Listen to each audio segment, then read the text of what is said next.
let us start.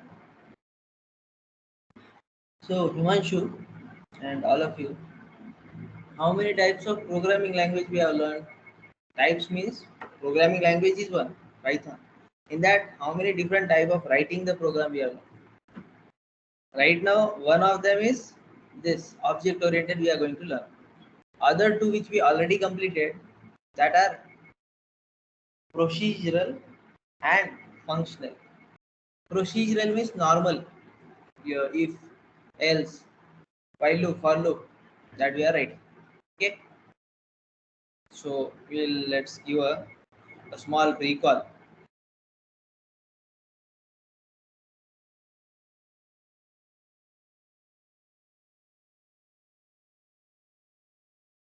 This functional programming, right? Functions are, what are the uses of functions? See here, if what this program prints, tell me what will be the output of this? 1 to 10, right? So this 1 to 10, if I want this 3 times output, what I have to do? 3 times I have to write the code. This is the procedural programming. Yes. If I want the same output for 3 times, I'll write this 3 times. Whatever you want to do, type. That's it. Procedural programming. Another is functional programming. See, yes. How many times I wanted to print it, that many times I will call it. I'm saving the number of lines. Some unnecessary the number of lines which I was repeating, I'm saving them. Some. So this is what? Procedural. This is functional. Now what we are learning is object oriented programming. Is it clear now? Three type of structures we have learned: procedural, functional, and object oriented. Now we are going to learn.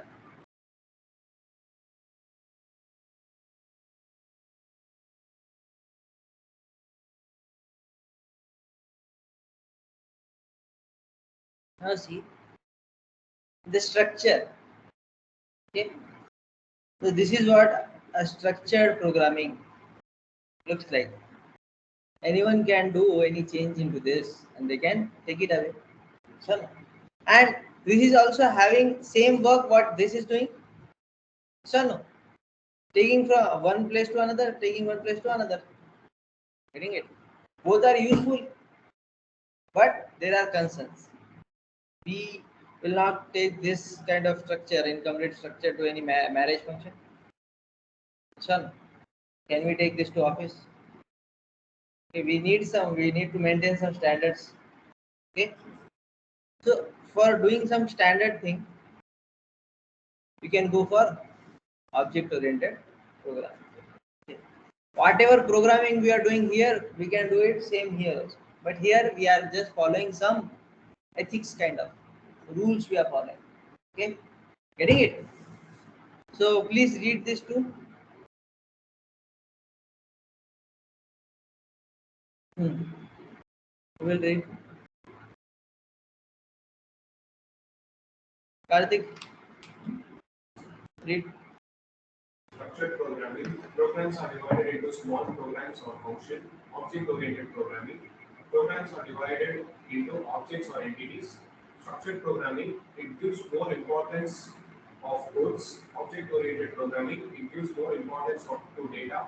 Structured programming, it is more difficult to modify structured program and reuse code as compared to object-oriented. Object-oriented programming, it is less difficult to modify object-oriented programs and reuse code as compared to structured programs.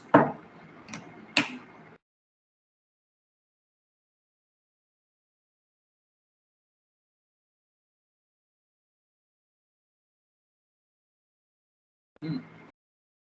Juno.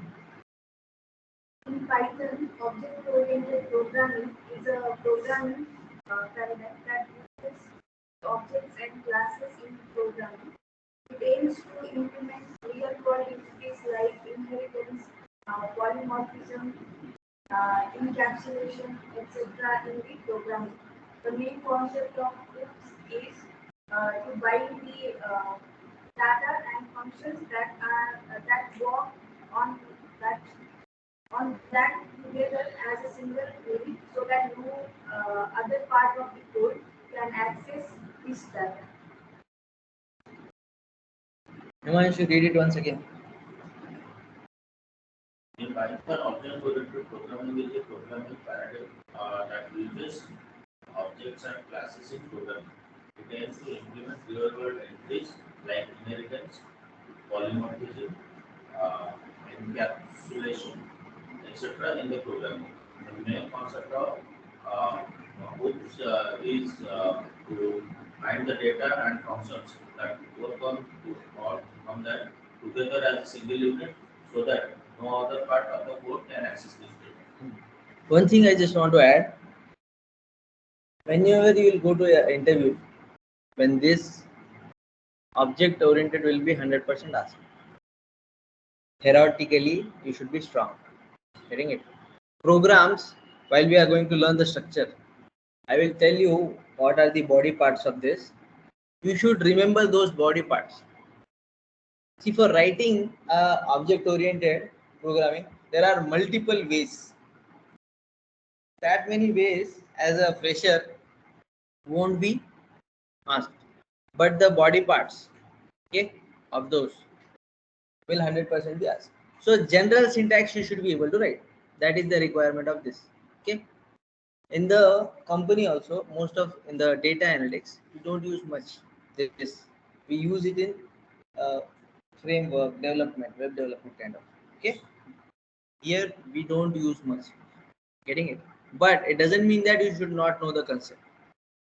The most important part is the structure. If you know the structure, then you can manipulate it in any way. So you'll be putting more stress on structure. Getting it? So first let us see the components, and one by one we'll understand the structure. So these are the parts: polymorphism, encapsulation, inheritance, data abstraction. These are the concepts. These are achieved by different ways of writing class and object. Okay. These are the concepts which are being achieved. This definitions are only the hardest part. Meaning is very easy. Okay, so definition you have to ratify. Okay, 11 times every day you have to do like mantra. 11 times, 21 times. You have to read them. Then only you can have a command on that. Getting it? So object-oriented programming, you should be very much having the command theoretically, so that when you are explaining to someone, you should understand the concept behind that four pillars: polymorphism, encapsulation, inheritance, and data abstraction.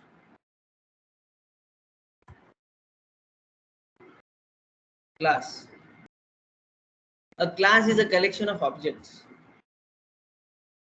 Before going for this definition, let us imagine a machine. Have you seen the 3D printer? In the reels, at least, you might have seen 3D printer. Yes? So 3D printer, inside that it is giving some input, a image it is giving. That image is building about the 3D object of it. So image is a class, or input is a class, and building of that 3D object, that is a object. Whatever is present real world, that is a object. But for creating this mobile, I have to have some plan of that, right? For creating this building, I need to have some plan that is on the paper. So that is the class, and the output is a object. So this class contains the blueprint or the prototype for which the objects are being created. Getting it? Getting it? For creating the rangoli itself, you need some photo. By looking at that, will be created. So that rangoli is the output, that is the object, and the photo is the class. Getting it? Blueprint and the original object. Difference is only the class and object. Getting? So you should have So remember this. A class is a blueprint or the prototype for which the objects are being created. Getting it? It is a logical entity that contains some attributes and method.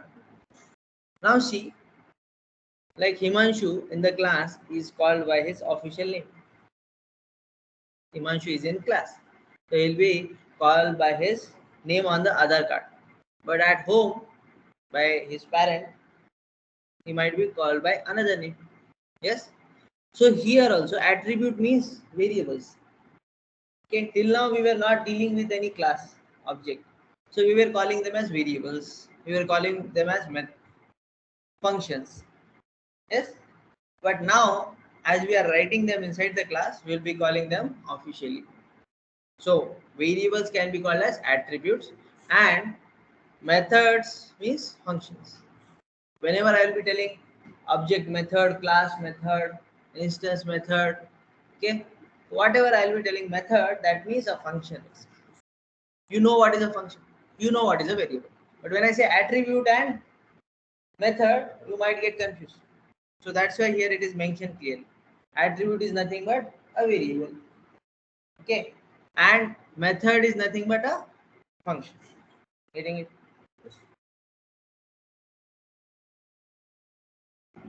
Now object, as I told you, the object is an entity that has a state and a behavior. Okay, if you see a mobile on a photo or a blueprint of the mobile is there, is it a working? No, but a mobile is having some behavior, having some state. Yes, solid state, liquid state. Getting it? So it has some existence. Understood? So object is an entity that has a state and a behavior associated with it. But on the paper, it is just a photo. It is just a blueprint. It is not having any state or any working behavior. Just it is in the written form. Understanding? It may be any real world object like a mouse, keyboard, chair, table, pen. In programming, we can define object as a it is fundamental entity of OOPS which is used to call the class. Now, looking them at in the terms of our programming language, as what I write a function and I call it. Yes. So when I will create an object of that class. It means I'm creating an object of that class and it means I'm calling the class. Like I create a function and I will call the function. Similarly here also I will create a class and I will call the class. So calling the class is creating the object. Calling the class is creating the object. For example, a machine is there. Unless I insert the blueprint, I will not get the output. Yes. So that inserting of the class in the machine and bringing out of the object, this process is calling a class and creating the object. Getting it?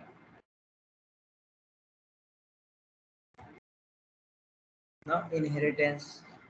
Inheritance meaning everybody know. Yes. Inheritance means whatever the appearance of Karthik is, he represents the characteristics of his father. Yes, and some characteristics can be from his grandfather also. Sometimes you might have listened by your parent. He might be telling you, you look like your grandfather a little bit. Some characters. Your nose is like your grandfather. Okay, your height might be matching with your mother or your father. Yes. So these are the characteristics you got by the inheritance, by the DNA. Yes. So in the class also, other example, what property your father is having, naturally you can say that is your property because anyhow you are going to get it.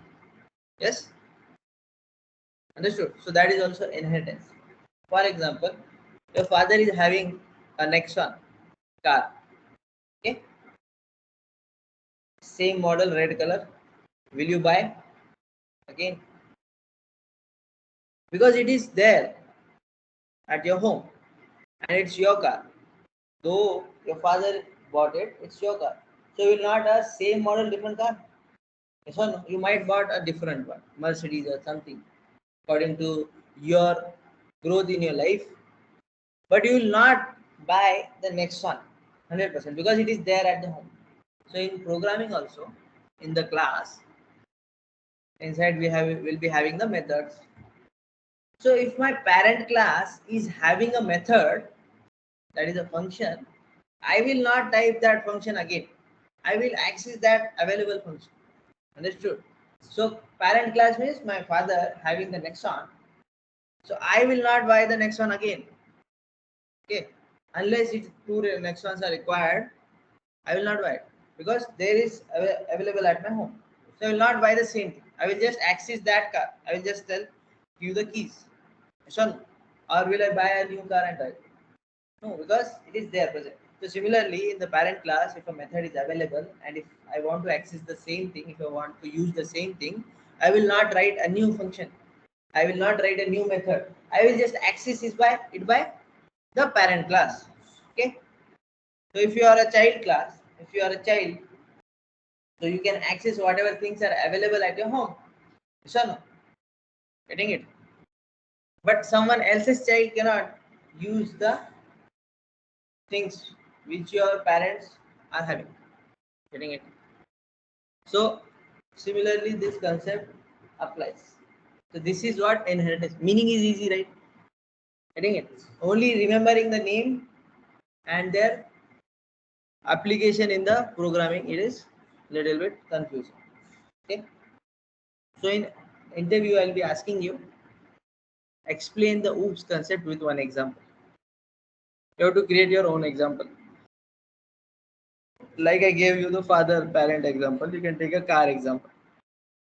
Okay. This is the car.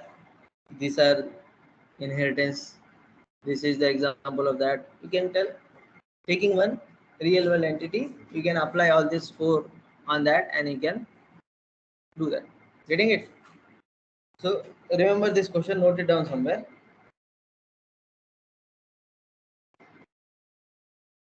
So read this, Juno.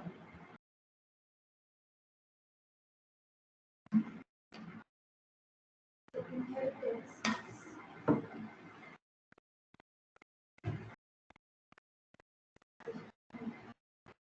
Inheritance is the capability of one class to derive or inherited property from another class. The class that derives properties is called the derived class or child class. The class from which the properties are being derived is called the base class or parent class. So got it? What is mean by child class? What is mean by parent class? Derived means, okay, understood? This is derived from that. So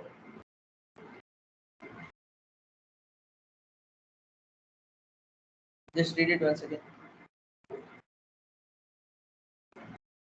Inheritance is the capability of one class to derive or inherit the properties from another class. The class that derives properties is called derived class or child class. The class from which the properties are being derived is called the base class or parent class. So this type single inheritance, multiple inheritance, multi-level inheritance will be understanding with the coding. Okay. Polymorphism. Polymorphism is the condition of occurrence in different forms. What is polymorphism? Is the condition of occurrence in the different forms. Let us suppose this marker. How many different ways I can use this marker? How many have you seen the John Wick? John Wick, not seen. So this marker can be used for writing. It can be used for pointing someone. Yes. Can be used for beating also. Yes, sir. Understood? So one entity can be used for different uses. So the example of plus operator, if I say 1 plus 2, integer, 1 plus 2, it is 3. string 1 plus 2. 1, 2. Output will be 1, 2. That is, but integer 1 plus 2 and list 1, 2, 3 plus list 3, 4, 5. Output will be 1, 2, 3, 4, 3 will be there. Okay, getting it? So see, plus is doing different tasks at different places. So no, the same entity doing different tasks. That is polymorphism. So it refers to the use of single type entity, method, operator or object to represent different types in the different scenarios. So one scenario is list, another scenario is a string, another scenario is a what it is integer. Getting? So in different scenarios, plus operator is working in different ways. That is occurrence of single entity in different forms. What is that? Polymorphism. The two things are clear: inheritance and polymorphism. Easy. Encapsulation.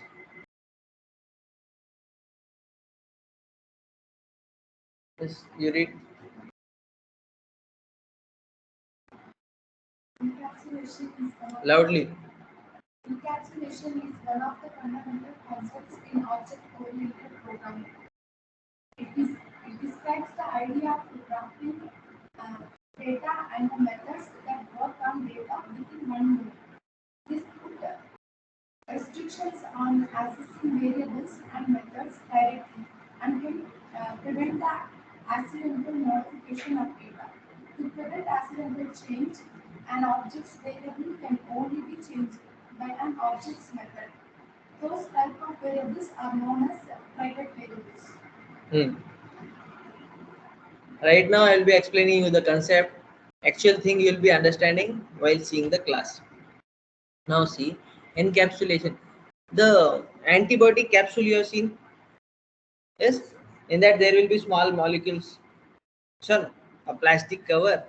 In that small molecules will be there. That molecules, why it is covered in the that shell? Why not given like another tablets like Dolo? We can put into half and all. Why cannot be given? Inside it will like the powder will be removed and Yes, particles will be but the why those particles are given in the small way? Why not in the combined like another tablet? That is fine. That is fine. The reason is that medicine is not having that binding power. That kind of antibiotic medicine not having that binding power. So small molecules are created out of it. That bigger tablet cannot be created. If I want to break it, it will become powder. Other tablet having that binding capacity. Understood? So that's why these smaller molecules are only created and encapsulated in the shell. So that if the shell is not there, if I want to open that cover, that will be getting spread and everywhere, right? Smaller molecules. So that's why it is encapsulated in the shell. So this shell is taking that medicine directly to our stomach. Otherwise, those can be stick somewhere else, yes, can be dissolved before reaching to the stomach. Okay, and those are a little bit uh, means reactive also. So our stomach has the acid. So if this stick somewhere else, it can affect. Okay, it can provide the burns. But it is going in the acid means acid itself is very strong. So that medicine is not affecting there because our stomach is having a strong layer, yes, which is withstanding that acid which is being created. Yes. So that tablet medicine is should be reaching directly till the hydrochloric acid. So those two reasons. So coming back to the point, who is encapsulating here? The class. Class is encapsulating what? The attributes and methods into it. So the best example of encapsulation is class. Okay, class is encapsulating the attributes and method so that no one from outside the class should change the entities present inside the class knowingly or unknowingly. For example, some another trainer is teaching in another class. If his noise is coming here, so we are getting disturbed. But we are closing the door. So now this is a closed class. Here are all the attributes and I am the method of this class. Getting it? Understood? So encapsulation is encapsulating the attributes and method in one particular entity, binding them together so that accidental change should not be there and it should be protected. Clear? To prevent accidental change, an object's variable can only be changed by an object's method. So those who have access, for example, someone wants to come and sit in the class. If he has access of the class, then only he can come, or some HR is there, so he has access of this class. If Himanshu is being called by someone outside, so he can come here, call him and take you outside. Yes. But other students, can they do like that? No, they don't have access of this class, or they have to take my permission. Data abstraction. Himanshu, read. It hides the unnecessary code details from the user. Also, when we do not want to debug sensitive parts of our code implementation, and this is where data abstraction can. Data abstraction in Python can be achieved through creating abstract classes. For example, making copy with copy machine, moving to a field. Yes. So data abstraction means what? Our function programming also hiding of the working of the program and showing only the implementation. Okay, that is abstraction. So this was done in the functional programming also. We write our function in someone else file, another file we write a function, and some another file we called it. So we know how to call the function.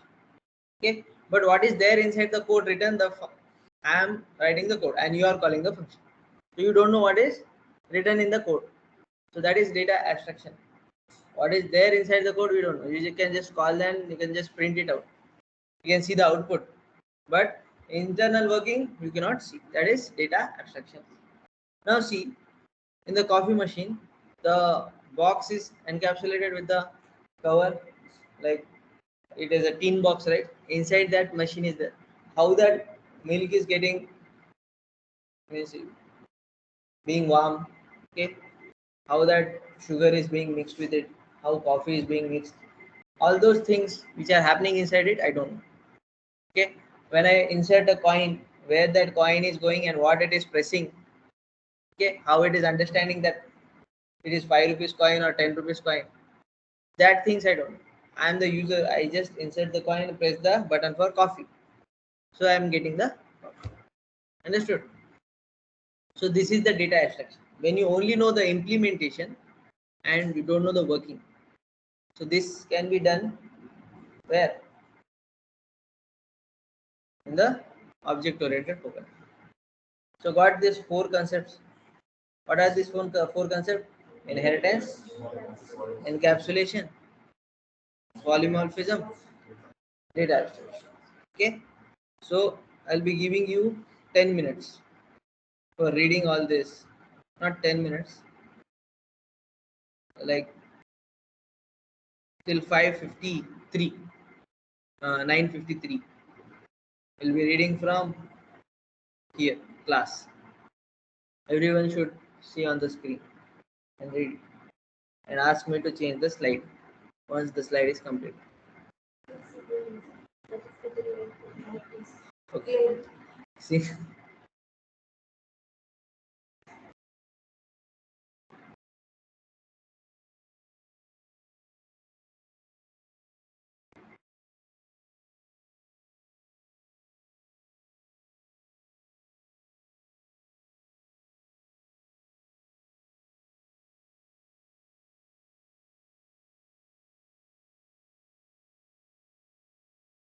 So I hope everyone started revising for the interview tomorrow.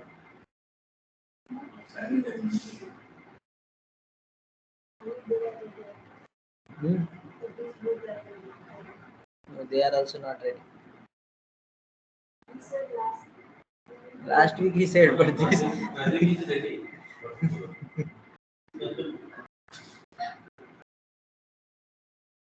if last week it would be confirmed, then he might be ready.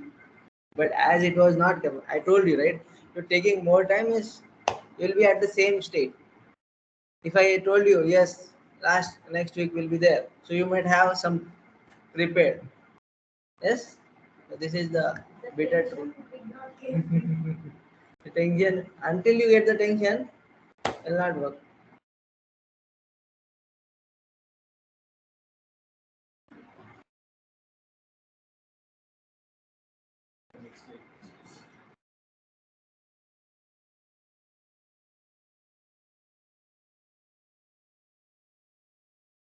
You want this PPT?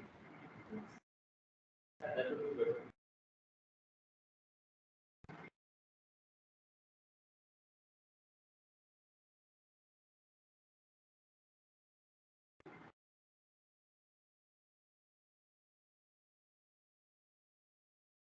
Do not put this in the group. I'll share to Himanshu or someone. Share it before. Do not put it in the group. My wish. See, these photos are there, right? So it doesn't look a standard thing. But for understanding, this is required. Every time you think about the object-oriented programming, these two photos should be coming in your mind. Why is it not ready? Well, I don't feel it Okay. a standard thing like. I thought they are not No, they will not tell anything, but it is no one will. like they are storing the all those things, their memory and Hmm. people future purposes also.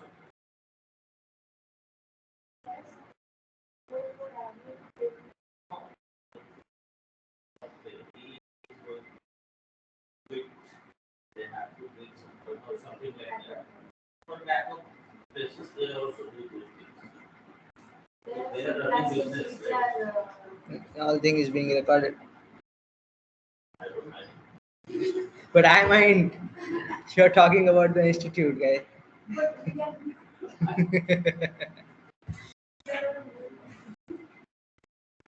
I'm not on mute. Yeah, there is nothing.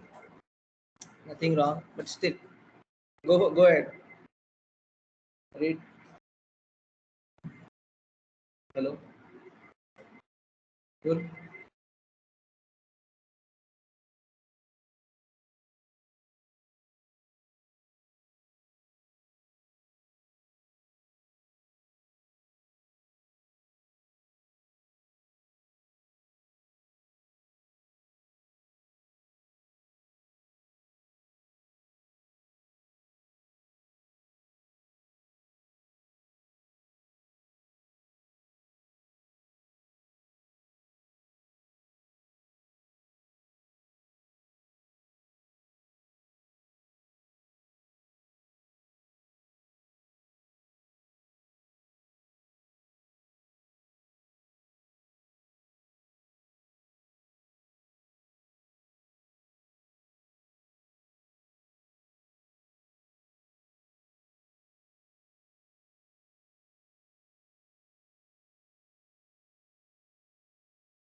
So three types of programming: procedural, functional, object oriented. So in this object oriented, class, object, polymorphism, encapsulation, inheritance, abstraction. Let us see how to create a class. So procedural and functional example I have given you already. Okay.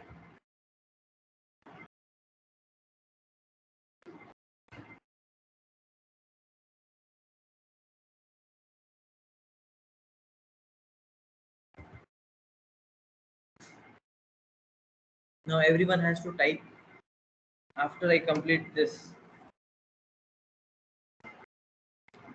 Huh. To create a class, to create a function, we'll type def. For this class, we'll be writing class. Student is the name of the class. Okay, you can write anything. So this is what creating a class, inside which I am writing a variable name. Okay, and after that I am creating an object of that class. Okay, so I will just assign it to a variable. That variable can be used to access the methods and attributes present inside the class. Getting it? So only we have seen what? Creating a class, creating an object. Okay, creating second object. So from one class we can create multiple objects. For example, I gave one blueprint. So I just put 4. So 4 objects will be created. Sure, no? That advertise you have seen, the kacha mango bite putting in the Xerox machine, and we are getting multiple kacha mango bites as the output. So, so blueprint and the number of objects. So class we have written once. By that we can create any number of objects. Then type it. Only the uncommented part. You can create one class also. Means one object also you can create. No need to make the second one.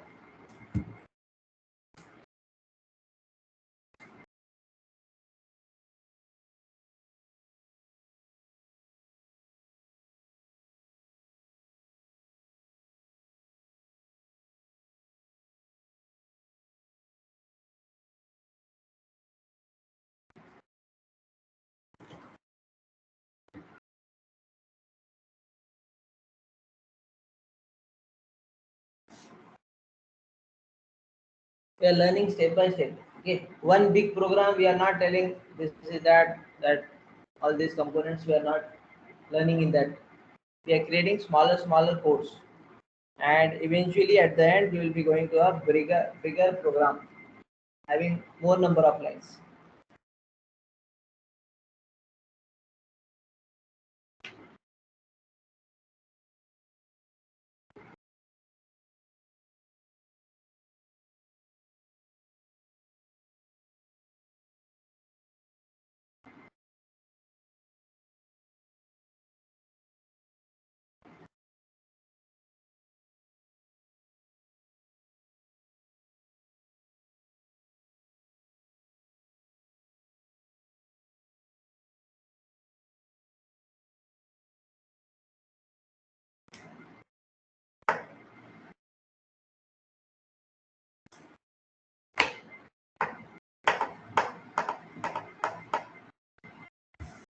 Done.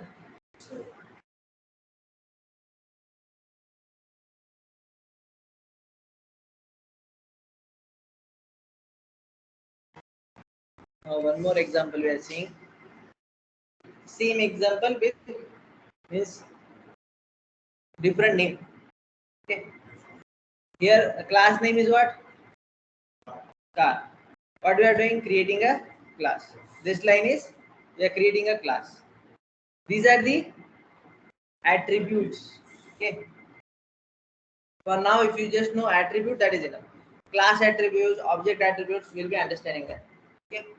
Right now, whatever is present inside the class that are called as attributes, but they are a variable, right? They will be called as attribute. Creating an object. Yes, here what we have done, we have given name S1. Here we are giving O1 for object one. Let us suppose short form, or you can write anything. Okay,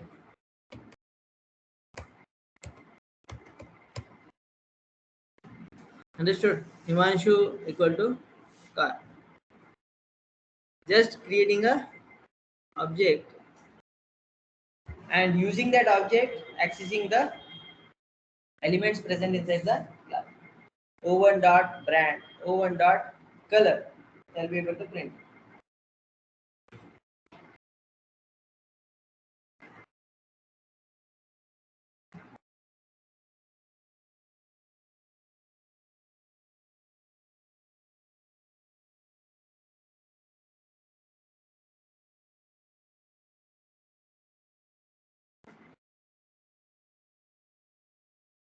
One, two, three, four, five. All five of you are there in the or not. Anyone can join. Anyone can join. So I will share the code. The bigger ones I'll be sharing. You can copy and paste it in your code.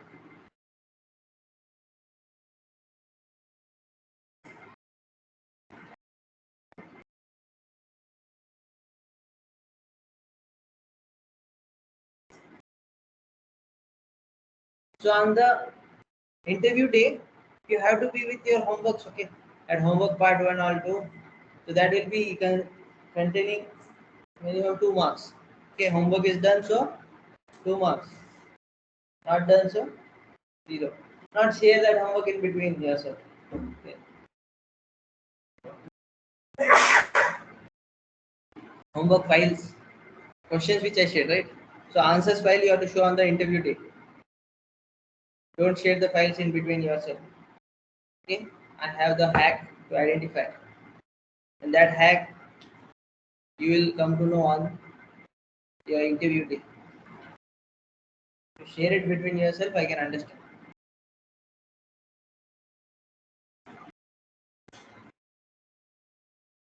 Done? I'm getting error for the first, the earlier. Because you have written something wrong. Line number.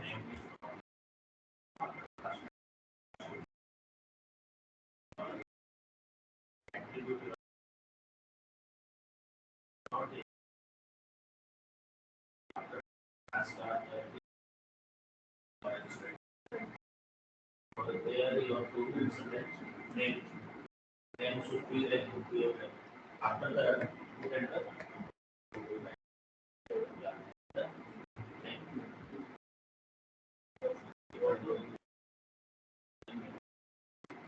Stream is It is there. It is there. no, it is not there. I was brought at 9. But see, it is there. So I clicked this. See, by mistakenly I clicked this.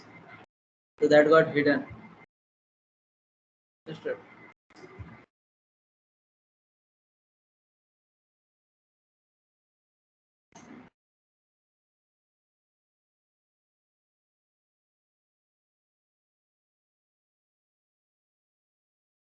Now we'll be learning about the constructor. It is a very important and 100% this question will be asked. What is a constructor? Okay, you can note down this question. Very important interview question. Explain OOPS concept with one example. What is a constructor? Okay, so these two are very important. Note down that question. Now see, constructor will be first reading one or two line about it. Constructor underscore underscore init underscore underscore parenthesis. This method is known as a constructor. Okay, all classes have function call init method constructor, and it is executed every time the object is being initiated. It is executed every time the object is being initiated. Thus, self parameter is reference to the current invoking object. Remember these sentences. Well, when we will be seeing the code, that time the sentence is going to repeat again and again. The self parameter is a reference to the current invoking object, and it is used to access the attribute which belongs to the class. It is used to access the attribute which belongs to the class. Now see,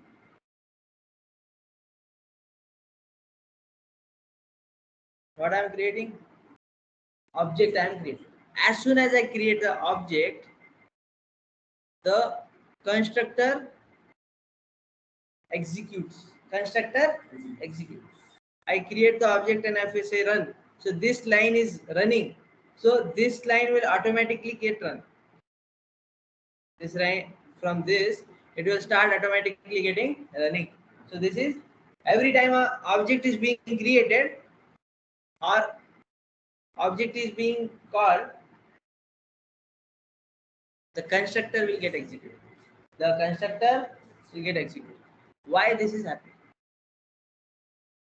See here, this object whenever it is created, it has some address. Okay, first object, second object, third object, fourth object. Everyone will have an object. So which object is being initiated? Okay, that address will be passed to the self parameter. That address will be passed to the self parameter. Okay, so let us suppose this has some address 10. So this address will be passed in the self parameters. Okay, so it will understand. So inside this round brackets, right now we are not passing anything, but in this curly braces, round bracket, I'll be passing some attributes, some entry values I'll be passing. So that entry values can be understood are of this object, which S1 object, by having that address. This address. This is having address 11. Let us say. So this address, when S2 object is being executed, so this address will go inside the cell. When S1 object is being executed, this address will go inside the cell. Let us execute it once. I am commenting this. Only this much part I am running. Line number 47. Line number 43. Okay. So if I print self, I can see what is there inside the cell. When I print S1, I can see what is there inside S1. This both self and S1 will print the address. Okay, we'll see what is the address. This is the address. F10, F10. Line number 43. F10, line number 47. So this address is of object. This address is of object. And self is the reference of current invoking object. What is self? Is the reference to the current invoking object. This address, if I point, let us suppose that chair number is the address and you are the object. So when I point to her, so the address of the chair will be getting. So the self parameter will be telling, right now chair number 10 is going on. Okay. Next time, object 2 getting initiated. Object name of the object is Himanshu. Chair number address is 11. So self parameter will contain 11. Now this term is going on. After that, object name is Karthik. The address of is 12. So in the self parameter, address of that chair will be the 12. This Pradeep, address 13. So in the self parameter, address 13 will be there. Now this object, address 14. Name is Bhumika. So name can be anything, but address it will be looking. So self parameter is a reference of the current invoking object. Getting it? So S1 is the current invoking object. So the address of S1 is what will be there inside the cell. because if the address is not given, there will be confusion. Okay, there will be the confusion whose term is going on. Yes, whose turn is going on. So when I give the address, so I can understand, okay, this turn is going on, that turn is going on. Getting it? The self parameter is a reference to the current invoking object. Right now, current invoking object is S1.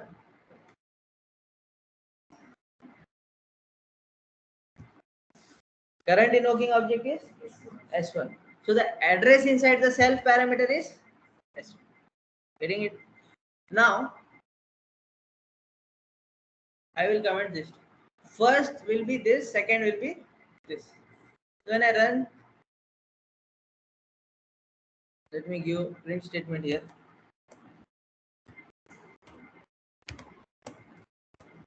This two gap will be there. So first term, the address 7250, 7250. So this object was being initiated, address was 7250. So in the side the self also 7250 was there. Okay. Now after that S2 object is being initiated. So line number 50. What is the address? BD90 is the address of object S2. So in the self parameter also the address is BD90. Getting it? So the self parameter is the reference of current invoking object. Understood? Can I repeat once again? Yes? Once again you want to repeat. Understood? Himanshu? Should I give you a moment to go through? Just type this code.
Yeah?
Then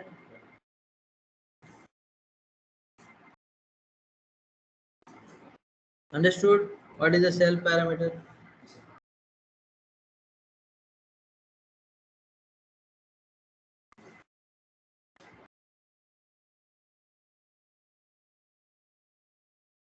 Now see. Earlier I see a normal constructor, default constructor, or init method it is called. This is what? Default constructor. Inside this there is only self parameter. Okay. But when I am passing more, first name, last name, inside the constructor. So that name is parameterized constructor. What is the name? Because we are passing the parameters. Son, you remember the function? In the function call, whatever we write, that is called as parameter.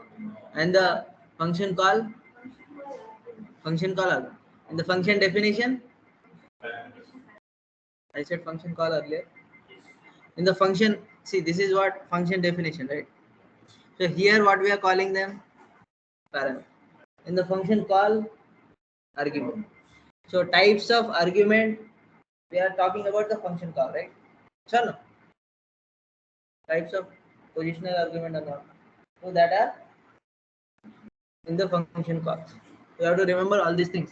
Okay, minute things are there, but if you don't remember, you can be confused. Now in the class, I am passing this attributes. Okay, so these are getting passed. So this self, what it is doing, it is taking the address. So no, taking the address. Now as it is knowing the address, it is knowing that this object is passing this to attributes to me. If the self don't know the address, he will be getting confused. Who is sending the names? Understood? Who is sending this? So that's why the self is very important, because we are going to create multiple objects. Once a class is created, I can create multiple objects out of it. So when we are creating multiple objects, whose turn is going on, that can be a confusion. So for that, the reference is being passed. Where? In the self. Now it is not compulsory to write here self. I can write anything. I can write only normal s. So the first parameter present inside the init method, that is a self parameter. Spelling can be anything. Getting it? The spelling can be anything. But generally what we use the word self for understanding. Getting it? So instead of self, you can write anything. You can write selfish. Okay? So when you are writing self.fname equal to first name. So this first name value is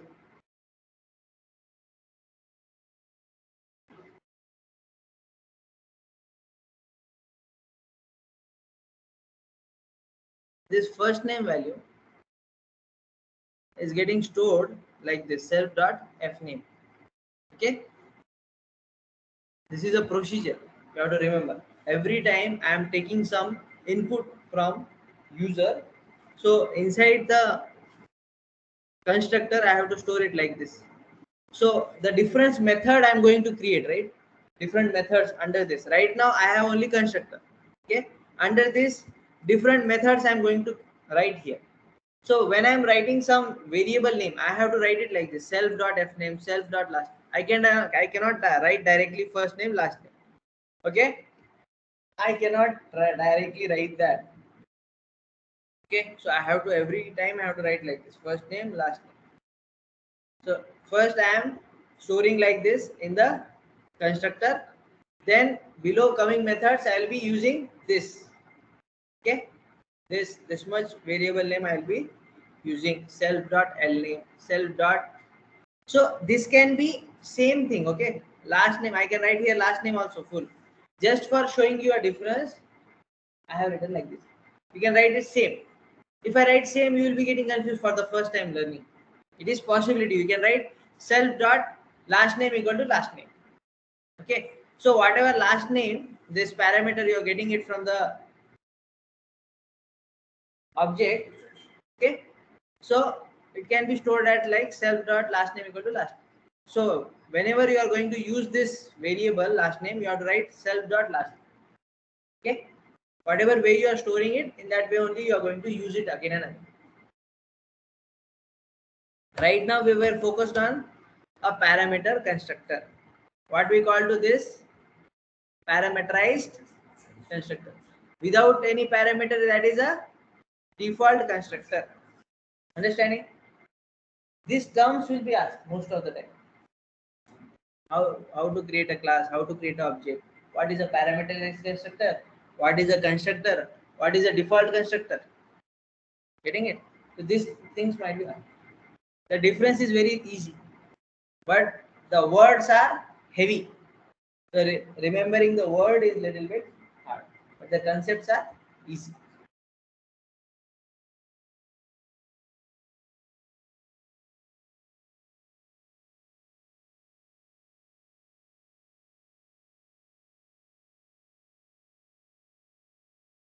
So we are just revising in this example. Whatever we are learning. Creating the class, creating the object, and creating the constructor. Now see, what is this? Creating a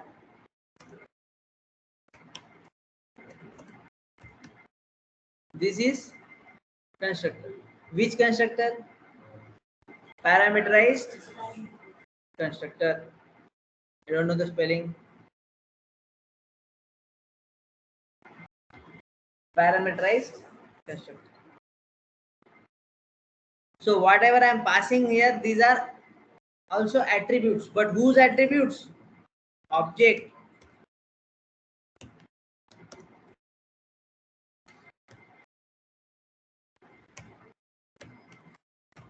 Attributes. Object attributes. So one more term I told, class attribute, right? So that I write inside the class here somewhere.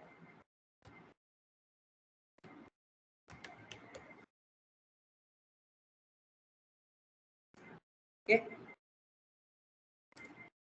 So this is a class attribute. What is this? Class attribute. Inside class, outside the object. That is, sorry, this is method. So multiple times I am taking the words. Okay. So don't get confused. This is what? A method. What is constructor method? So outside the method, inside the class. What is that? Class attribute. Attribute means variable. We are just talking about variable. We are just taking the names of that. It is not a concept. It is a name. Name of that body part. What is that? Class attribute. Inside the method, whatever I am passing, that is inside the object, whatever I am passing, that is object attribute. What is this creating object? Yes or no?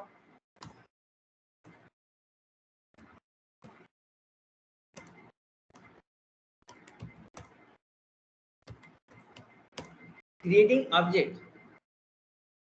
Okay. So inside this, whatever I am passing, that is object attribute. Inside class, outside method, class attribute.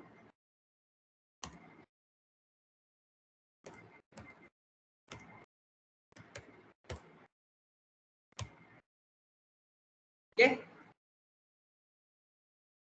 Not this much. So creating class. What is this class attribute? This is constructor. Which type? Parameterize. Constructor method. Name of this method is a constructor. Getting it?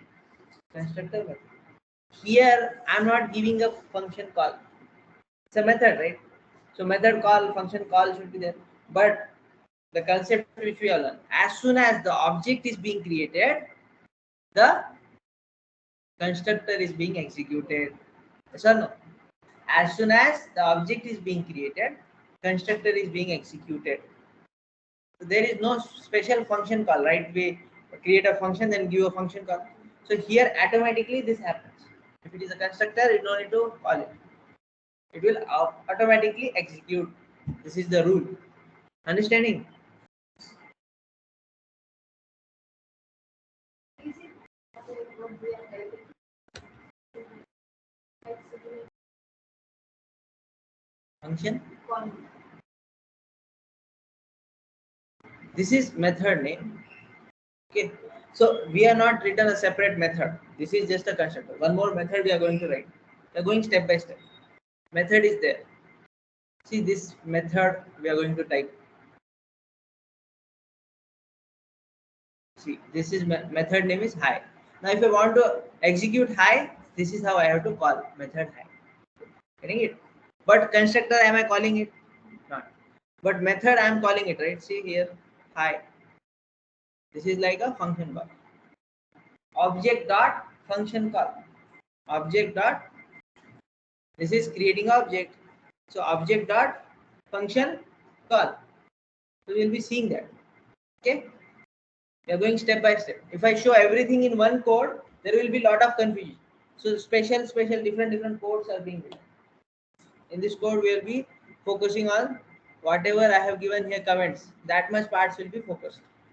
Getting it? So everything, each and every type of possibility I'll be teaching you. Okay. If you remember this much, nothing else need to be done.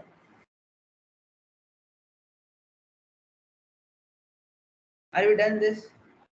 I will be seeing.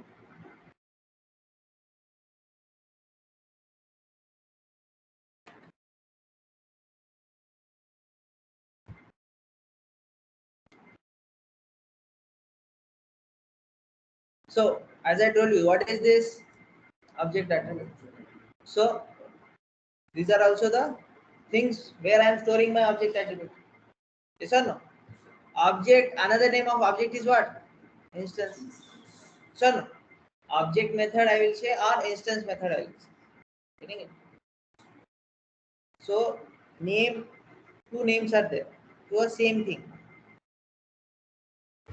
As I told you, self parameter is a reference to current invoking object or current invoking instance. So instance and object are one name, two names to one thing. Getting it?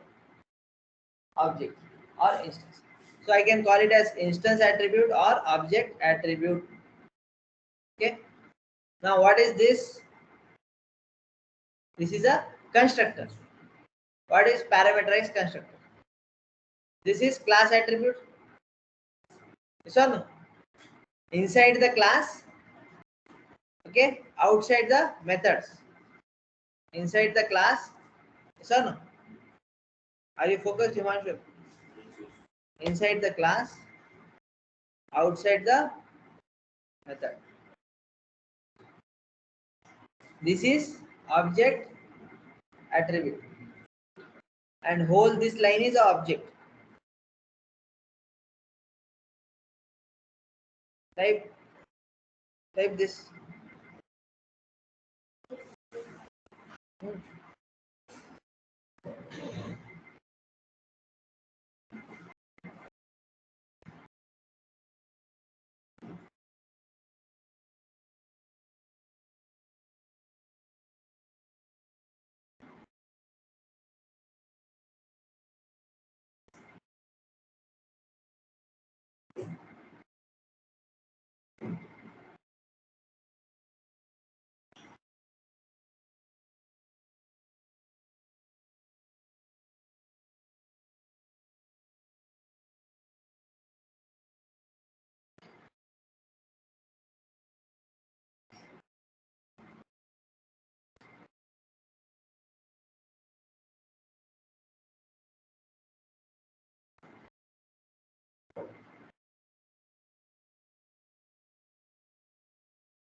Now see,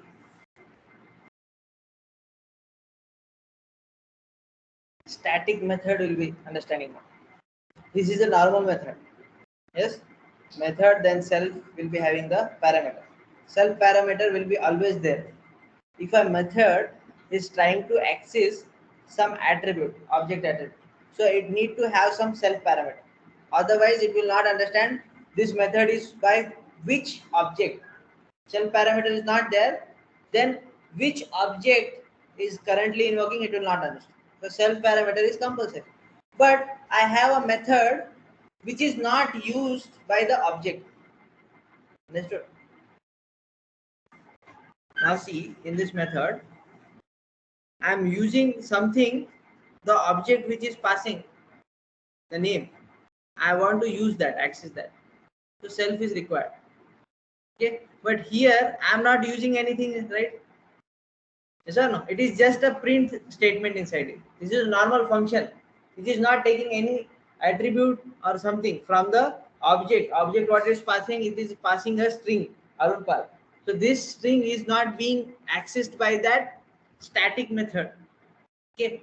So in this we don't require any self parameter because self parameter is a reference of current invoking object and my function is not related to that, the task of the function. If it is not related to the object, it doesn't make sense. For example, let us suppose a car company, it will make some car models. Okay, a car company will make some car models. Everyone will have some brake system. Okay, brake paddle, let us suppose brake paddle. So every car will have same brake paddle, model of the brake paddle. So my model is changing, but brake pedal is not changing. So brake pedal is unaffected by my model changing. So this method is unaffected by what object I am passing. One time I am passing Arunpal, one time I am passing other names. So this object, this method which I created, static method, doesn't matter. Whatever car you created, brake pedal will be of same company, same model. Understood? So this is unaffected by whatever method is going on. So I'm not using method reference. So it means I'm not using self parameter. The method which I create, now here, let us suppose according to the model, the car alloy wheels will change. Okay. So in this term, I want which model is going on. Method will tell me. Object will tell me. Object I am passing. Let us suppose next one model. In next one, three models are there. So three different model will have three alloy wheels different. Okay. So if I pass the name of that model of Nexon, it will be taken by this method. Okay. So now in this case, it should know which object is being passed. Yes or no? Which object is being passed, it should know, because according to the method, according to the model of the car, my alloy wheels are changing. But according whatever the car model is, my brake pedals are not changing. So this method is unaffected of whatever you pass, whatever object you create. This method inside that object is unaffected. So it is not taking any class self reference of the object. It is not taking any self parameter because it is unaffected. Whatever you do, I don't bother. It will remain same every time. It will give same output. This method every time it is giving different output. So that's why it should be knowing what object is being created. According to the object passing, the output is being changed of that method. So this is a normal method in my class which will change frequently. But this is a static method. No matter what object you are creating, the method, static method will be remaining same, will be giving same output for every method. Getting? So some things are fixed in the class.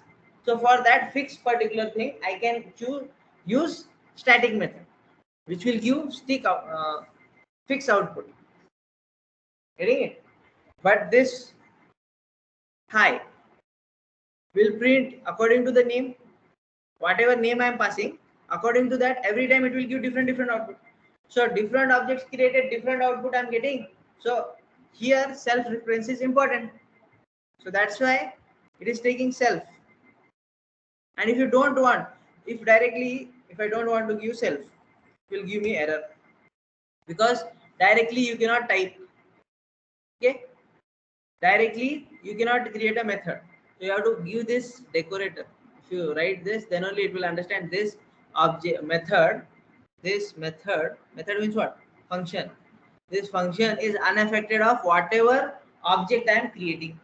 Whatever object I am creating, same output I am getting every time. So this is a static method. But here, whatever object I am creating, every time this method is giving me different output. So it requires some reference of the object. So that's why self is important. Self parameter is important. So static method understood.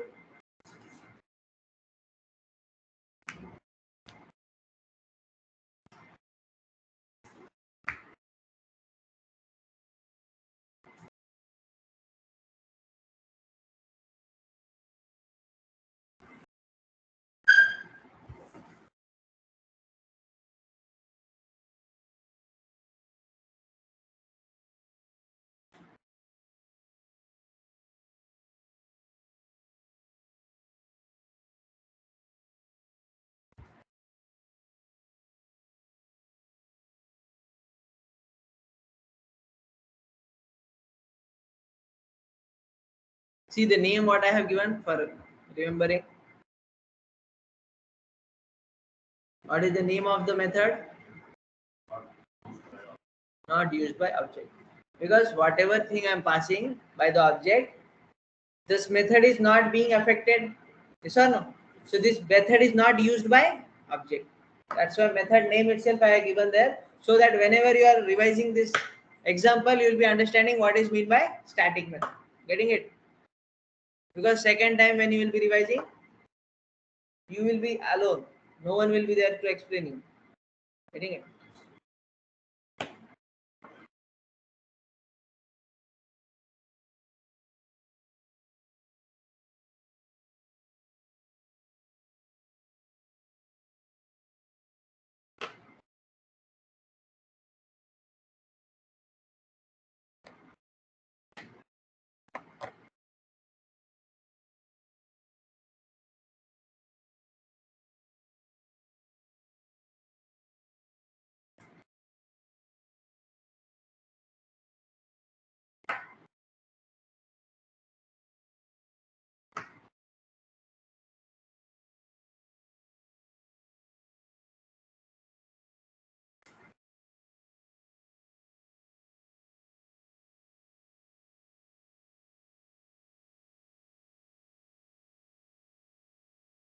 Then can we go on next point?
Bye.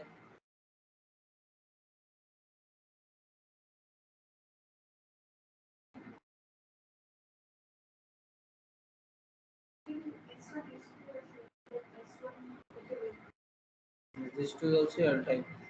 Unless you call the method, they will not give you output. And even in our constructor, there is no print statement. Okay, if you don't call them, and if you give some print statement in the constructor,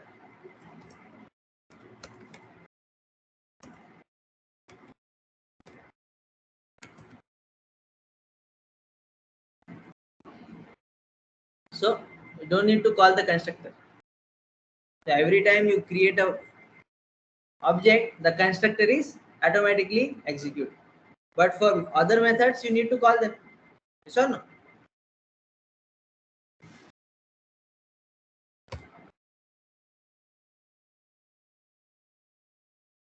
Are you all understanding? Your understanding means the previous things you have understood at least 50-50%. Functions, little bit you have understood. Unless you understood all those things which you learned previously, you won't be able to understand this. Yes, if you are understanding this def, this is a constructor, and this difference you are understanding, it means you're good to go for interview. Tomorrow, next Saturday. Next Saturday. Why am you not confident?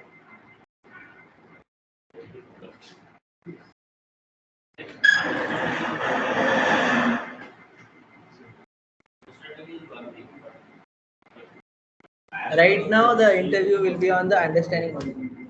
Because Here understanding is different when we are reading at home, we are seeing the code. That understanding is different. That's the problem. Have you gone through the previous recording at least once? Not all, Hmm. but yeah, I used to like in the night. I used to put my so I see the recording. So because at least the harder concept, not all. I'm not telling to see all the operators and all. But if you don't know the operators, you have to see that also. So this concept you have to at least go for twice. Because anyhow, by tomorrow we'll be ending up. So if you stop revising, you'll forget everything 100%. You'll be blank again. That is for sure. So you don't have to leave this. Now you are learning SQL simultaneously. So whenever you are sitting for SQL, first you have to give some time for Python, at least 45 minutes.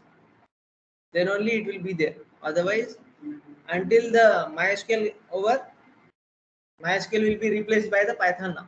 This will happen.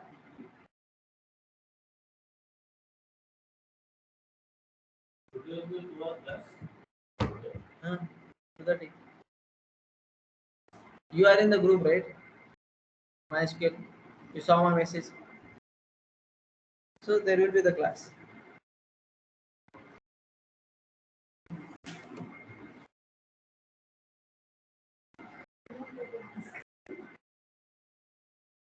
Now let us try some example.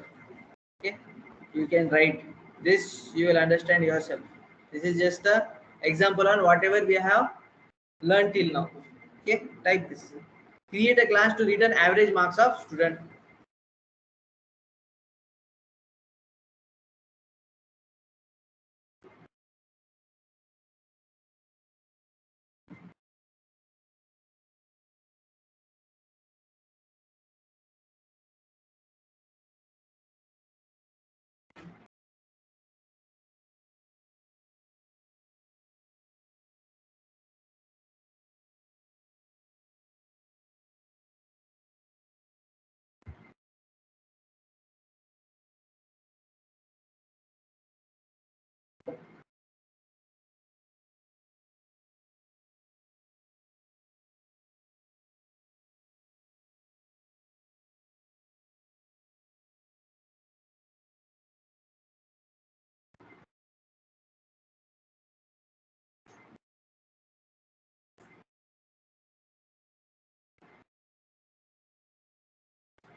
Done.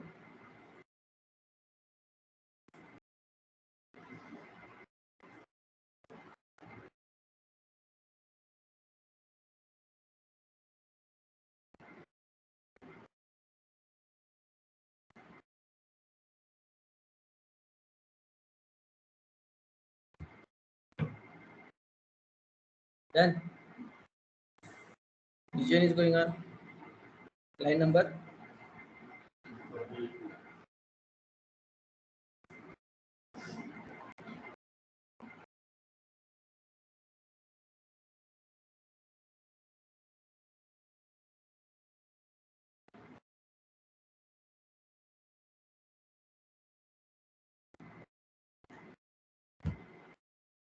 Now instead of writing all these lines, I can write this one line also.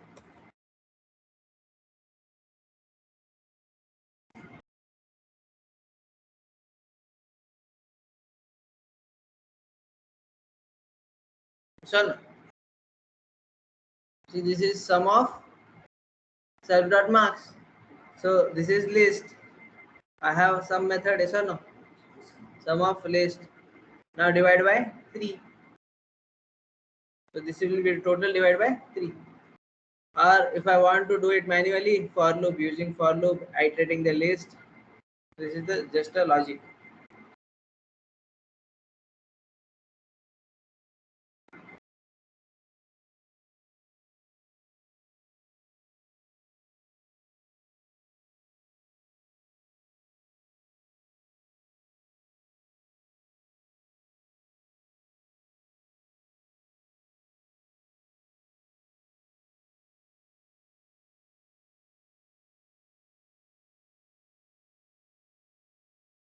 Done.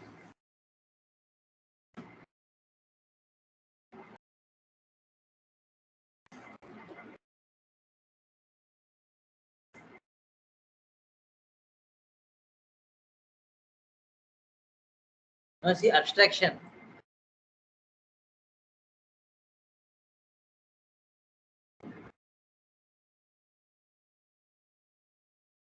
So class attribute, object attribute we have seen. Okay. Methods we have seen. What is a method? Abstraction will be seen.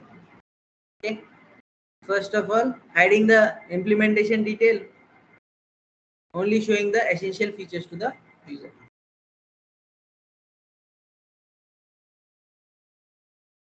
See here.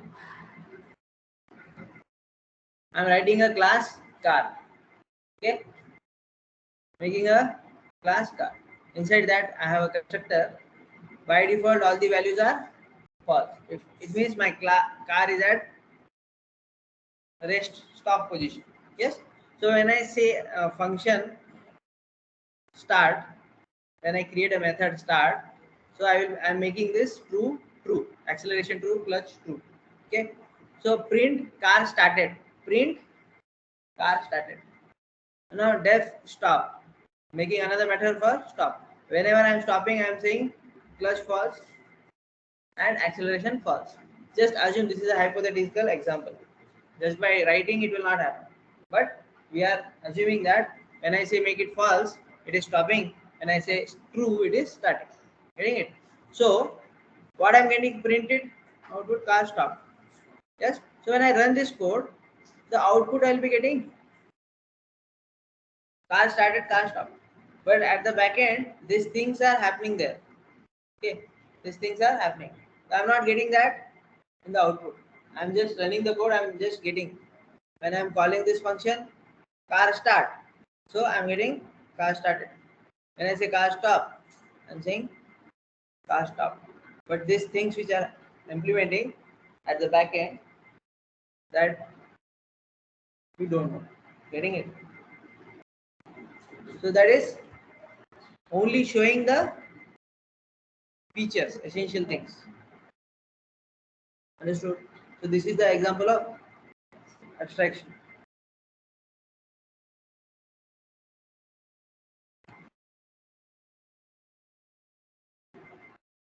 Now let us see one more example. See here, I'm creating one account. In the account, self.balance, self.account. This is balance and account number. What I'm passing balance and account number I am passing. Okay. So this is opening balance and account number. When I say debit and when I say credit, so these things are being executed inside this method. Debit method, self.balance minus equal to amount. Minus equal to, yes. Credit, self.balance plus equal to amount. In the amount it is being added. Yes. So balance is added, amount is balance added into the balance. Amount is removed from the balance. And then what I'm doing, printing to this. Amount was debited and your balance is get balance. I am creating a method, get balance. Return self.balance. So this function call is here. This is the function and we are calling that function here. Getting it? So this function, what it is reading, self.balance. Getting it, guys? So code you are understanding. So whenever it is getting printed, that much things I know. But this is happening there. That I don't know. That is happening at the back end. In the bank account when I do that.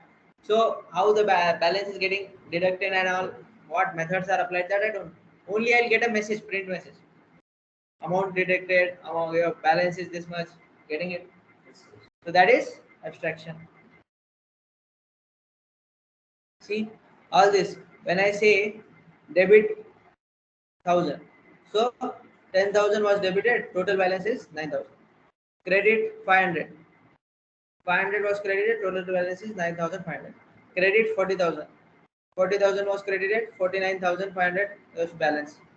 Debit 10,000. 10,000 was debited.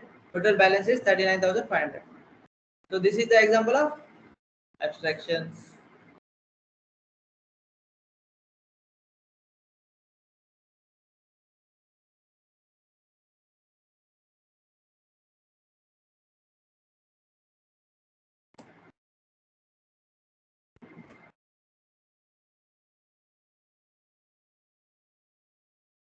Now we'll be understanding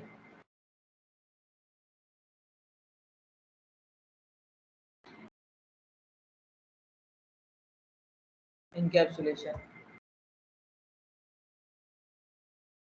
Read this, Karthik. Encapsulation, wrapping data and functions into a single unit object. It protects our data from accident, change, or prohibits the user to access the data present inside the class. Now see, it is very important.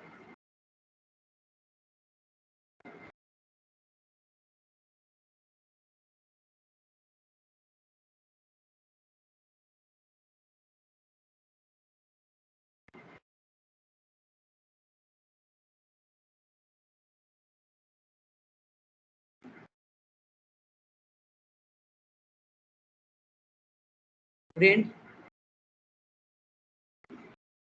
What is this account number and this is account password. Okay. Self.account number, self.account password. I'm writing.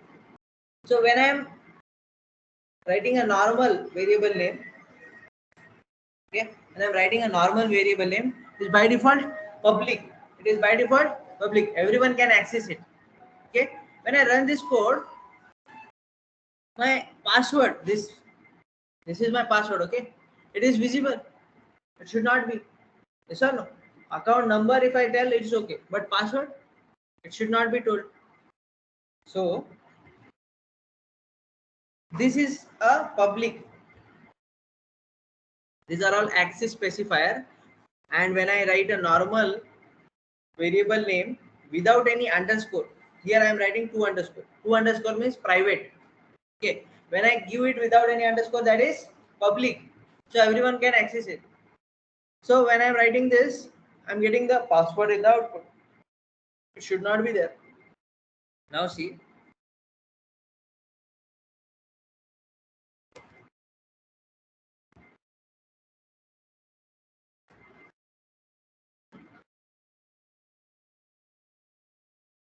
Now I am telling the same thing which I did here. I am doing it, trying to print the account password, which is private. Trying to print it. See here, trying to print. Now self dot underscore underscore account password equal to account password. So now it is telling, see, account object has no attribute underscore underscore account password, but it is there, right? It is there in my program, but it is telling has no attribute. Attribute means what? Variable. Account, what is the class? Output we are getting, we have no attribute. We are getting the output. So it means this is the private. When I have a private attribute, no one can from outside access my variables, my methods. Getting it? But if I give it normal, they can access. Understood? Now, if my account is there and I want to know password, I should be able to see. Yes or no? Now, I am doing reset password. While resetting password, I should be knowing my previous password so that I can reset it. So in the reset password, I am printing, and this is the part of my class. This method is the part of my class. So inside class, I can access my variables. Private means it is my personal. So I only can see, no others.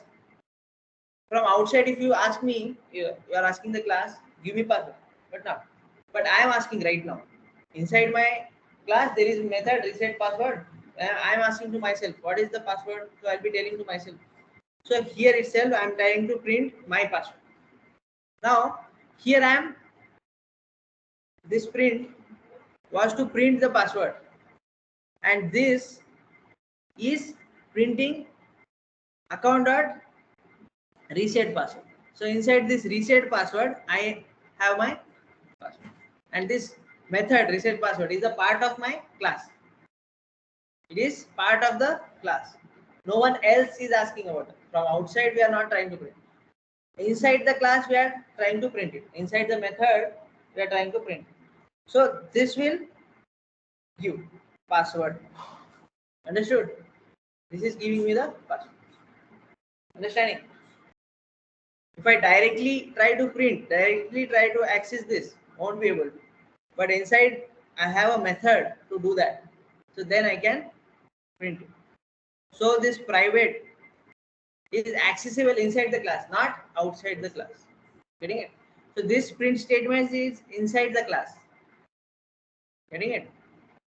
This print statement is outside the class, trying to access from the outside. Getting it? So what is this? Access specifier. Who is taking care of this? Encapsulation. Encapsulation binds all the data together and look after there should not be accidental changes. There should not be accidental changes.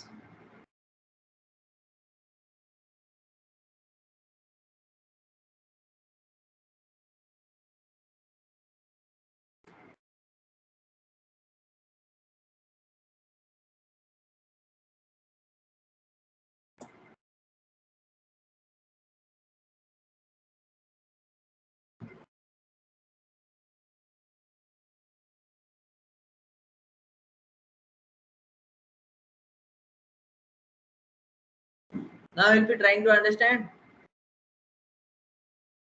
inheritance.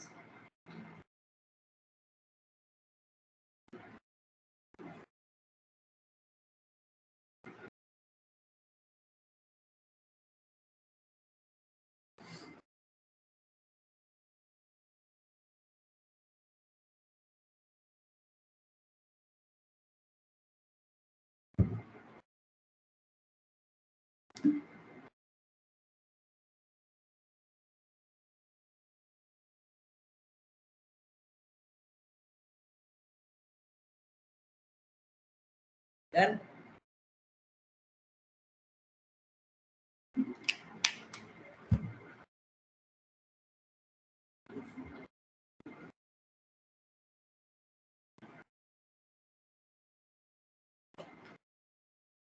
inheritance when one class derives the property of properties or method of another class, that is inheritance. Now another class means whom I can derive the property from my parents. From someone else's parent I cannot derive the properties. So it is understood that if I am the child class, I can derive, okay, properties. See, physical property and this economic property, whatever it is, I can derive or access that from the parent class. Getting it? So there are different types of inheritance. One by one we'll be trying to see that. So I'm creating a class. Okay. So this is what? Parent class. When it become parent class, under that if I have a child, then only it become a parent. So Audi is accessing whom? Car. Another class I created, Audi. Whom it is asking, accessing? Car. So Audi is a child class, car is a parent class. Audi is a child class, car is a parent class. So see, in the parent class what I have? Start and stop. So every car will start and stop. Yes or no? What more methods I can have? Brake. Brake I can have. Acceleration. Acceleration might be different. Okay. When in some cars I have to give more acceleration to take a pickup. In some cars less acceleration. So acceleration might depend. But still accelerator present in every car. So brake, clutch, accelerator will be there in every class. So parent class I can put all these things which is present in every car. Getting it? But let us suppose some car have 4 gears, some car have 5 gears, some car have 6 gears. So gearbox, manual or automatic, I can create a new method. Okay. So when whatever things I have to create or update new, so in the new child class I can add that.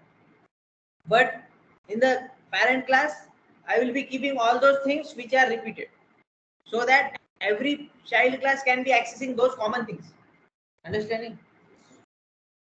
So whatever there is common, let us suppose Audi have 5 different models, but they will be having tires.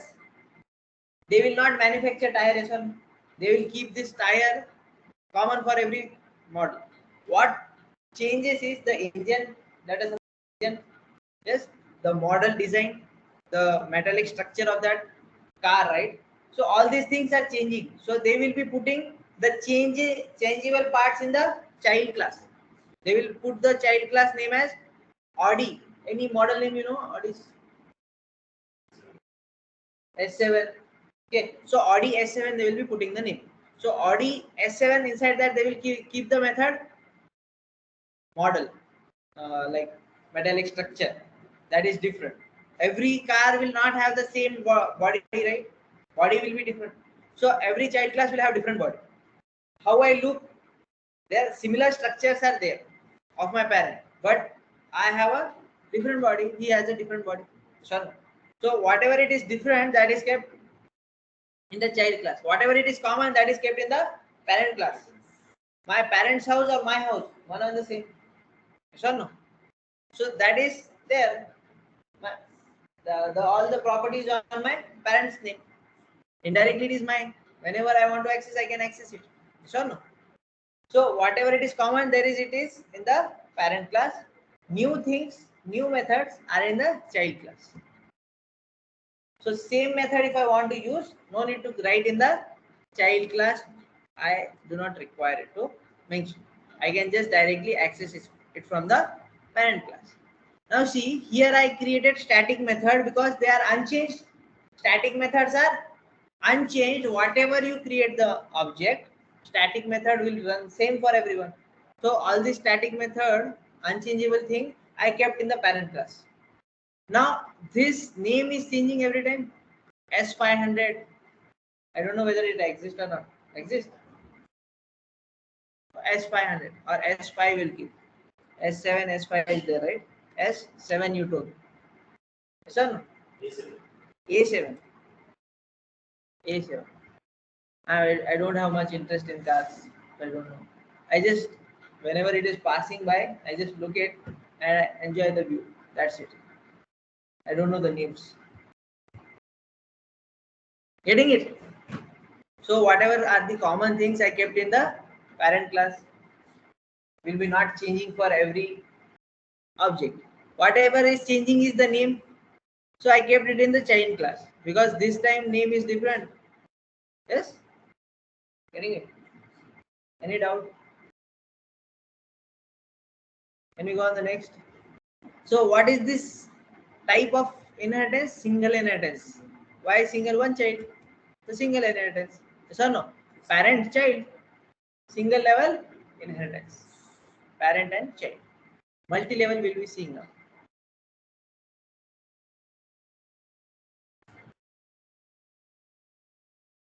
So this is, see from what level we have reached, what length of the program. Still you will understand all this. Just listen what story I am telling. Parent class. This is what? Grandfather. This is vehicle is the parent class. Car is the father. Okay. Derived from whom? Vehicle.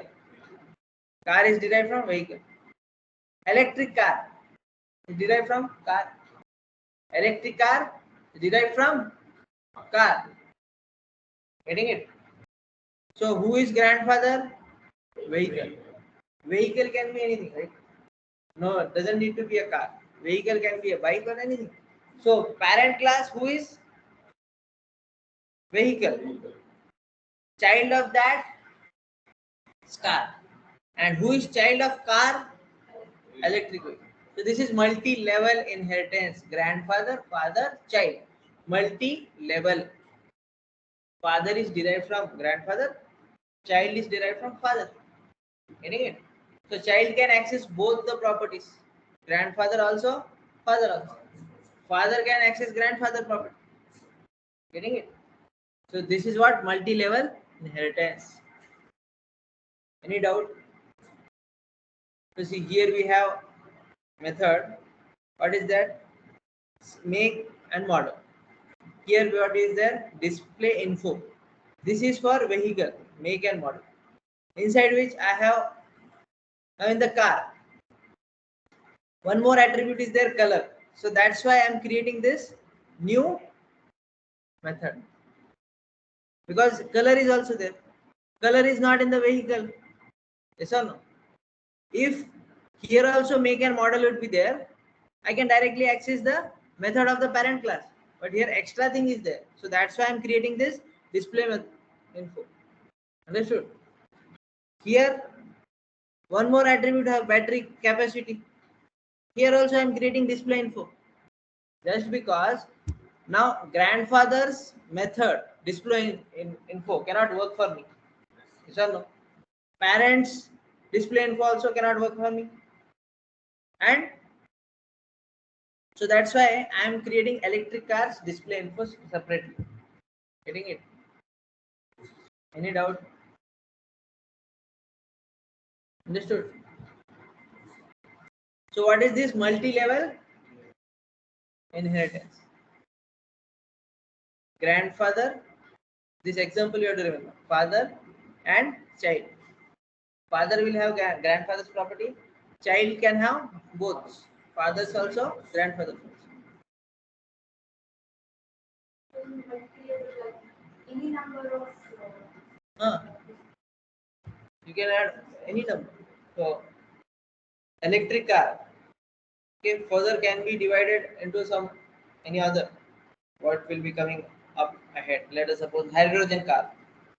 Okay, hydrogen might also produce some energy. That energy can uh, run the battery or charge the battery. Understood? So it can be further created. Understanding? So whatever childs are upcoming, new sources we might be doing. The normal car will be might be running on petrol or diesel. The electric car is derived from that. The engine might be same. The working is on the battery. Yes, getting it. So we can add more sub-levels. So this is only 3 steps. We can add hundreds of classes. Getting it?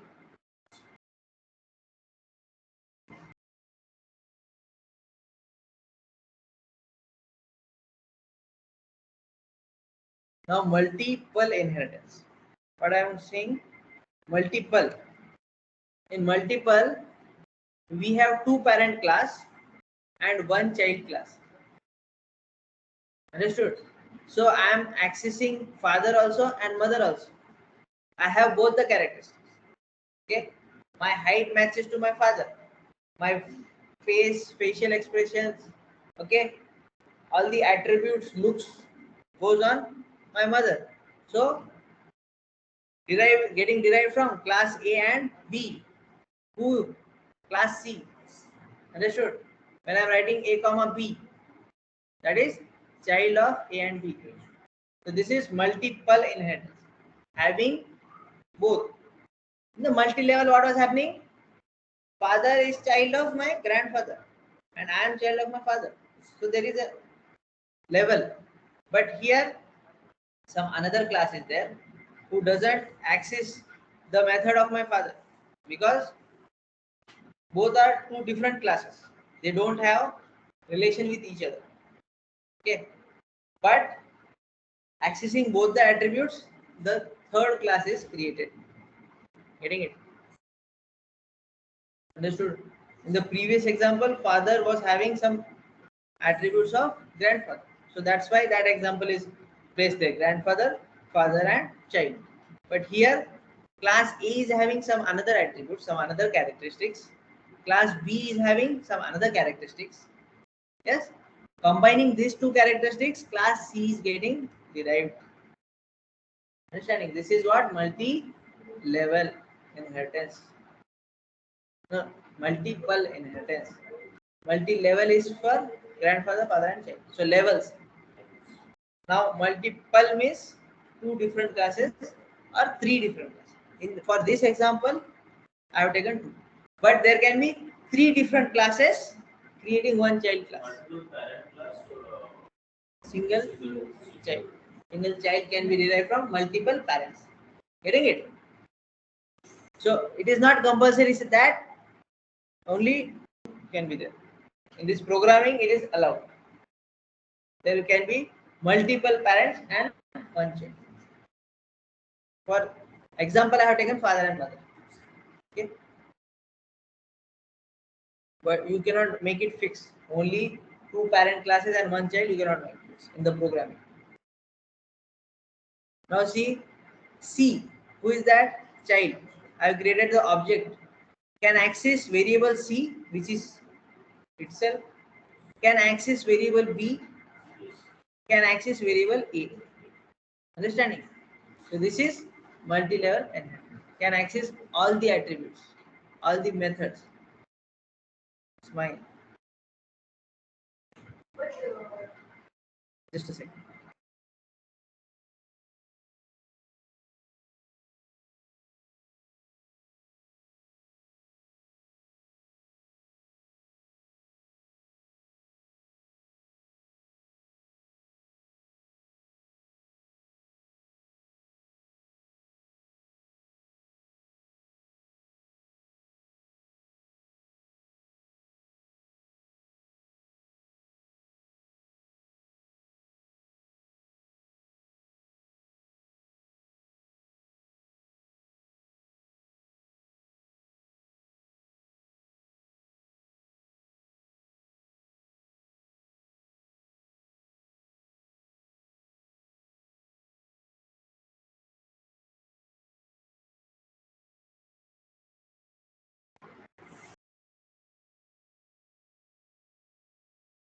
So what question you are asking? yeah, I was asking like multi, but you can access all the, but in multi-level can child access to Yeah. Yes. That is what we are creating for. Here what is there? See. 2 different classes, A and B. Yes. So C is derived from these 2. Now here multi-level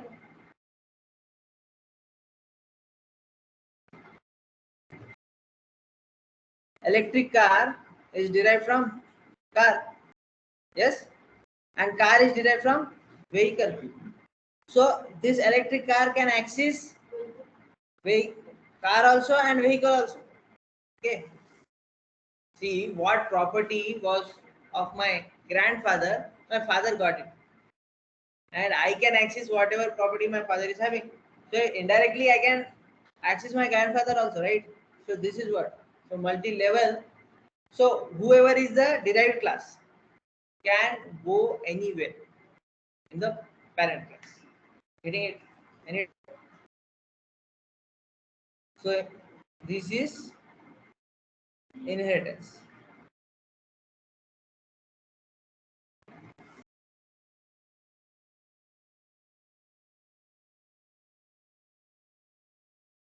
Have you seen this?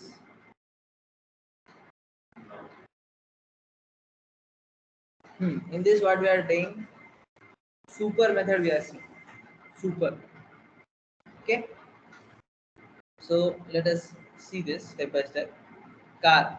Car is parent class. Audi is a child. Audi inherit property of parent class car. Yes or no? Now in this we have what? Init method. Self and type. Okay.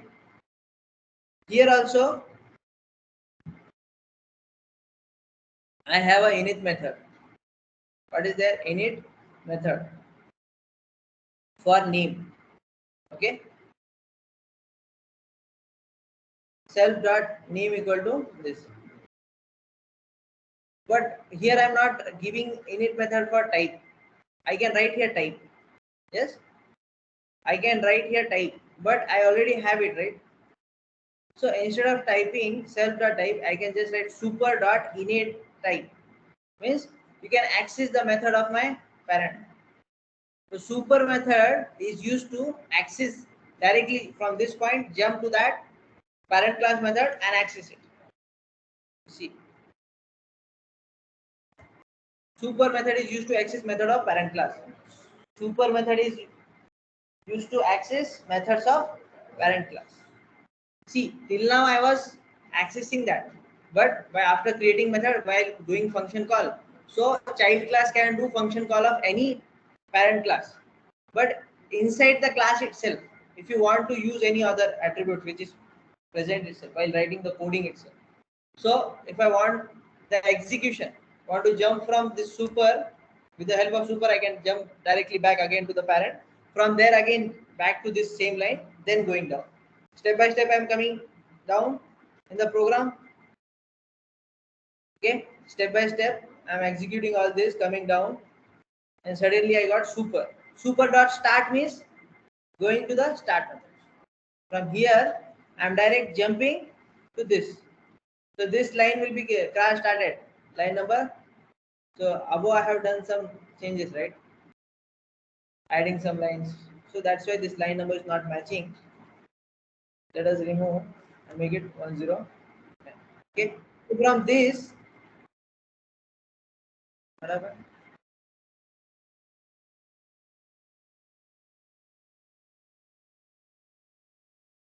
Something pop-up was there, right? I got someone message. No problem. See, uh, where were we? Super dot start. So from this, I'm going to the start method, printing this line, and again coming back to this same line. Getting it? Any doubt? So super method is used to execute the methods of parent class. Getting it? So inside the class, when the code is execution, and at the same time, if you want to go there at the top and do some execution, there we use super. Normally, I can just write how I'm writing here car1 dot type. So car1 is the object, Audi is the child class. So I'm accessing this. So type is where is present here. So directly it can access that. Okay. But while execution of the code, when you want to move above and come back, so what method we will be using? Super method. Getting it? Any doubt? So when the question is asked, we can answer super method is used to access the methods of parent class. Okay. So when my code is executing step by step and I reached on line number, let us suppose 100, and my parent class is at line number 50. So super method will take me to the line number 50 and come back to the same line again. So this is my execution process using the super method.